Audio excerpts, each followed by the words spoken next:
We say goodbye to you. Wits University have developed a very novel invention to try and make sense of the number of people in shopping malls, but I don't want to ruin the entire story. The inventor, Dominique Adams, joining us from Cape Town this morning. Hello to you, Dominique, and it's good to have you with us on the show. So just tell me about what this is and why are we inventing this? It sounds very fancy. So what is it and why?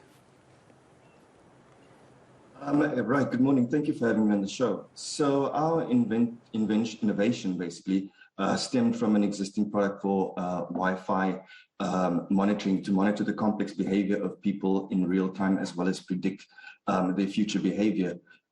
This was developed under the leadership of Professor Bruce Malado from Wits University School of Physics, and Professor Malado, who's also part of Temba Labs at the National Research Foundation. And also who leads the technology innovation platform in artificial intelligence. We had developed the social distance monitoring tool, and when we were tasked to take this product to shopping malls and to other universities, we realized that maybe our approach should be different, and I then came up with the idea to rather approach the malls as a tool where you can track shopper behavior to see the movement of shoppers to various stores, and that way shopping malls can then do better planning as such.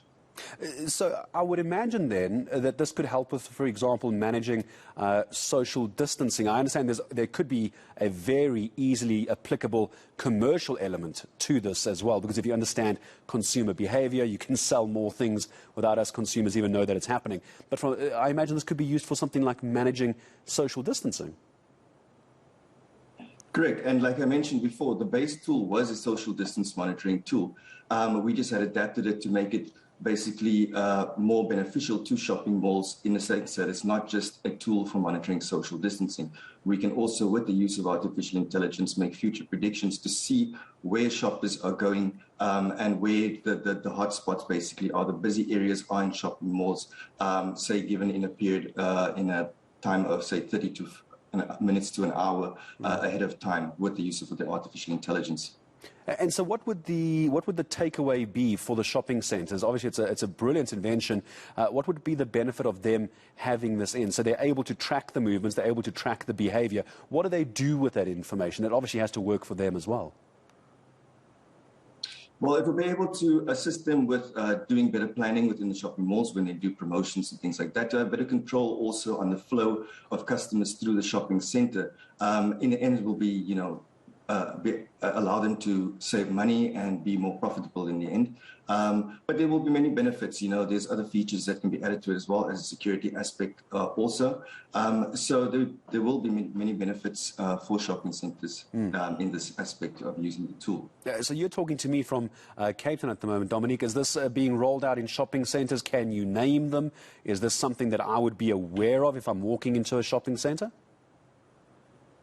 So we are currently still in the process of developing a demo. We are working at the moment on getting some funding so that we can further develop this tool. We would like to possibly be able to partner with a shopping mall where we could, implement the tool and start to really harness and develop it and refine it. So we are in the process of doing so, and hopefully throughout the course of this year we will already be able to do that once we have partnered with a shopping centre. All right, so there we go. So anyone watching at the moment, someone with deep pockets, there's funding that could go a long way, and also a shopping centre. Maybe if you're in Cape Town, you can get hold of Dominique and find him to see if you can't partner up with that. I do need to ask the uncomfortable question, Dominique. So we're talking about tracking people's movements. We're talking about AI. I'm sure you know I'm going to ask about privacy and people, how sensitive they are about their privacy. Talk to me about that before I say goodbye to you.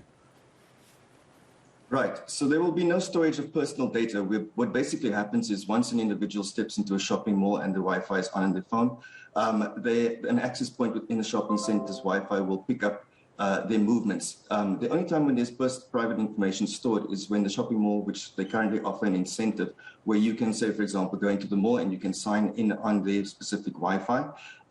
Then you will enter details into that. That information will then be stored by the shopping mall, and that information is not shared. So there's no privacy compromise. Okay, good. I'm sure I was going to get a lot of people asking about the privacy thing. Was it the Poppy Act, or Poppy, if you prefer to say it that way around? So it's good to hear. We're going to check in with you again. Hopefully the funding comes through. Hopefully you find a shopping centre partner. Hopefully this has helped in getting this done. It's a very clever idea. The inventor, Dominique Adams from Cape Town, wishing you all the best, Dominique. I'm sure we'll talk again when you launch this in the not too distant future. Wits University innovators, a very clever way to track human behavior, human patterns based on the Wi-Fi signal. It allows retail managers to predict movements, inform stores about shopper behavior, but what I liked as well about improving security in shopping centres. I thought it was very clever. My thanks to Dominique Adams.